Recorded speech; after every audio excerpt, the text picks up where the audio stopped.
बिस्मिल्लाहिर्रहमानिर्रहीम। Welcome to the next episode of machine learning. इस video में हम नाइव बेसियन क्लासीफायर के हवाले से तीन इंपॉर्टेंट कंसिडरेशंस को डिस्कस करेंगे। पहला कि इसे नाइव क्यों कहा जाता है, दूसरा प्रोबेबिलिटी ऑफ एक्स का क्या रोल है और इसके क्या पॉसिबिलिटीज़ हैं इसकी कैलकुलेशन में, और तीसरा जब हमारे पास दो या दो से ज़्यादा क्लासेस होती हैं तो इस सूरत में हम किस तरह से इसे मैनिपुलेट कर सकते हैं। तो सबसे पहली बात करते हैं कि इसको नाइव क्यों कहा जाता है। नाइव बेसियन क्लासीफायर को नाइव इसलिए कहा जाता है कि ये इंडिपेंडेंस एजम्पशन होल्ड करता है among the features. In fact independence का मतलब ये है कि ये समझता है कि हमारे जो फीचर्स हैं वो लीनियरली इंडिपेंडेंट हैं, जिसका मतलब ये है कि इनके दरमियान कोई कोरिलेशन एग्जिस्ट नहीं करता। हम अगर अपने फीचर्स देखें जो हमने अपने एग्जाम्पल में लिए थे, वो एज और सैलरी हैं। एज और सैलरी के हिसाब से अगर हम देखें तो एज जैसे जैसे बढ़ती है वैसे वैसे इंसान का एक्सपीरियंस बढ़ता है और उसी हिसाब से सैलरी भी बढ़ती है। तो इसके दरमियान एक रीजनेबली अच्छा कोरिलेशन नेचुरली एग्जिस्ट करता है। लेकिन नाइव बेसियन क्लासीफायर ये समझता है कि जो दो हमारे फीचर्स हैं या जितने भी फीचर्स हैं as a matter of fact, उनके दरमियान इंडिपेंडेंस का एजम्पशन होल्ड कर रहा है। ऐसा हो भी सकता है और ऐसा नहीं भी हो सकता, लेकिन ये नाइवली इस चीज़ को ओवरलुक भी कर रहा होता है कि जो भी फीचर्स हैं, मैं अज्यूम ये कर रहा हूँ, ये लीनियरली इंडिपेंडेंट हैं और इनके दरमियान कोई एज सच कोरिलेशन एग्जिस्ट नहीं कर रहा। इस सादगी जिसका ये मुजाहरा करता है, इसी की बुनियाद पर इसे नाइव बेसियन कहा जाता है। स्टिल ये रीजनेबली अच्छे रिजल्ट देता है बहुत सारे केसेस में, इसलिए इसकी इस कैरेक्टरिस्टिक को फॉरगो भी कर दिया जाता है। दूसरी कंसिडरेशन प्रोबेबिलिटी ऑफ एक्स की है। एक्स जो अंडर कंसिडरेशन है वो नया डाटा पॉइंट जिसके बारे में हमने फैसला करना है कि ये किस क्लास से बिलोंग करता है। अगर हम अपना फॉर्मूला देखें तो उसके अंदर जो हम एविडेंस या मार्जिनल लाइक्लीहुड जो कैलकुलेट कर रहे थे वो प्रोबेबिलिटी ऑफ एक्स कहलाती है, which is number of similar observations similar to X, actually observations in the data point divided by total number of observation. तो कोई भी क्लास हो, इस वैल्यू ने एज इट इज़ होल्ड करना है।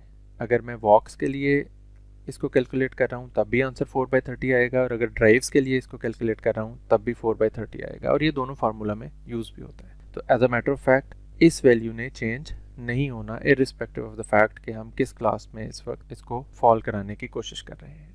जब ऐसी सूरत हाल है और जो डिसीजन हमने लेना है वो इस बुनियाद पे लेना है कि इसकी प्रोबेबिलिटी वॉक वाली क्लास में जाने की ज़्यादा है या ड्राइव वाली क्लास में जाने की ज़्यादा है। तो अगर हम इसका फॉर्मूला देखें तो फॉर्मूला के अंदर क्या हो रहा है कि जो न्यूमरेटर्स हैं वो क्लास वाइज फ़र्क हैं, लेकिन डिनोमिनेटर में प्रोबेबिलिटी ऑफ एक्स से हम डिवाइड कर रहे हैं। तो चूँकि दोनों डिनोमिनेटर सेम है, दोनों फार्मूला में जो डिनोमिनेटर है वो सेम है, लिहाजा सेम नंबर से डिवाइड करने से जो टर्म ज़्यादा है वो डिवीजन के बगैर भी ज़्यादा रहेगी और डिवीजन के करने के बाद भी ज़्यादा रहेगी। रिमेंबर पी ऑफ एक्स जो है वो प्रोबेबिलिटी है और ये ग्रेटर दैन ज़ीरो होगी। कितनी ग्रेटर है वो डिपेंड करता है सिचुएशन पे, लेकिन ऑब्वियसली ये ज़ीरो नहीं हो सकती और ज़ीरो से कुछ बड़ी ही होगी, 0 और 1 के दरमियान होगी। तो इसलिए इस सेम फैक्टर से डिवाइड करने या ना करने से कोई फ़र्क नहीं पड़ता। अगर ये ज़्यादा है तो इसी ने ज़्यादा रहना है डिवाइड करने के बाद भी, और अगर ये ज़्यादा है तो इसी ने ही ज़्यादा रहना है डिवाइड करने के बाद भी, क्योंकि दोनों को एक ही नंबर से डिवाइड किया जा रहा है। तो इस चीज़ को जब हम मद्देनज़र रखते हैं तो फिर हम क्या कर सकते हैं कि पी ऑफ एक्स को डिसरिगार्ड भी कर सकते हैं, इग्नोर भी कर सकते हैं, और हम सिर्फ न्यूमरेटर की बुनियाद पे कैलकुलेशंस कर सकते हैं और उनमें से जो बड़ा है नए डाटा मेंबर एक्स को वो क्लास असाइन कर सकते हैं। तो ये हमारे पास एक पॉसिबिलिटी है, लेकिन इस सूरत में क्या होता है कि जो हमारा आंसर आता है वो नॉर्मलाइज नहीं हुआ होता पी ऑफ एक्स के हिसाब से, लिहाजा प्रोबेबिलिटी उसे हम नहीं कह सकते। अगर हमने किसी और प्रोबेबिलिस्टिक एल्गोरिदम से इसका कंपैरिजन करना है अपने रिजल्ट्स का, तो फिर हमें पी ऑफ एक्स से डिवाइड करना होगा ताकि हम प्रोबेबिलिटी को प्रोबेबिलिटी से कंपेयर कर सकें। लेकिन अगर हमने सिर्फ इसको एज अ क्लासीफायर ही यूज़ करना है दो कैटेगरीज में से किसी एक में कैटेगराइज करने के लिए, तो फिर हम इस फैक्टर को इग्नोर भी कर सकते हैं पी ऑफ एक्स को। तो इसमें पी ऑफ एक्स कैलकुलेट करना और ये डिवीजन करना, इन दोनों कामों से हम बच जाते हैं और हमारा काम और ज़्यादा एफिशिएंट हो जाता है। तीसरी कंसिडरेशन जो है वो जब दो या दो से ज़्यादा क्लासेस होती हैं तो उस वक्त क्या करना है। अभी हमने देखा कि हमने प्रोबेबिलिटी ऑफ वॉक या प्रोबेबिलिटी ऑफ ड्राइव कैलकुलेट करनी है, तो इनमें से जो ज़्यादा होगी हमने वो उस क्लास को या उस कैटेगरी में एक्स को असाइन कर देना है।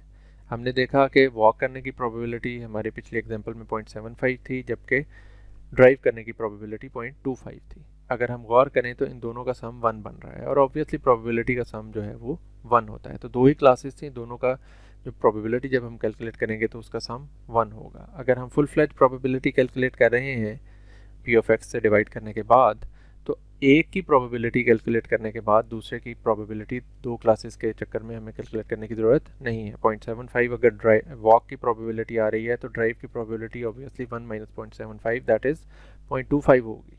और अगर हमारे पास अगर 3 या 4 क्लासेस हों तो हम 3 के केस में 2 क्लासेस डिटर्मिन कर लेंगे, 4 के केस में 3 क्लासेस डिटर्मिन कर लेंगे, और जो आंसर्स आएंगे टोटल उनको सम करके 1 से माइनस करेंगे तो हमारी आखिरी क्लास की प्रोबेबिलिटी भी आ सकती है। तो पॉसिबली हम ये कर सकते हैं कि हमारे पास जो जितनी भी क्लासेस हैं उनमें से एक कम क्लास तक हम कैलकुलेशन कर लेते हैं और फिर उन सारों को सम करके 1 में से माइनस करते हैं तो आखिरी क्लास की प्रोबेबिलिटी भी कैलकुलेट की जा सकती है। तो इस तरह से हम एक और एफिशिएंसी इसमें ला सकते हैं कैलकुलेशन के पॉइंट ऑफ व्यू से।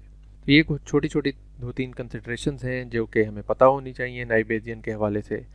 उम्मीद है कि आपको नाइव बेजियन क्लासीफायर से रेलेवेंट जो थ्योरी है वो रीजनेबली अच्छे तरीके से समझ आ गई होगी। हमने कोशिश की है कि इसको हम सिंप्लीफाइड तरीके से डिस्कस करें नंबर्स और एग्जांपल्स की मदद से, ताकि आपको ज़्यादा वाज़ेह तौर पे बात समझ आ सके। अगली वीडियो में हम नाइव बेजियन क्लासीफायर की इम्प्लीमेंटेशन की बात करेंगे कि पाइथन में इसे कैसे इम्प्लीमेंट किया जा सकता है। Until then enjoy machine learning.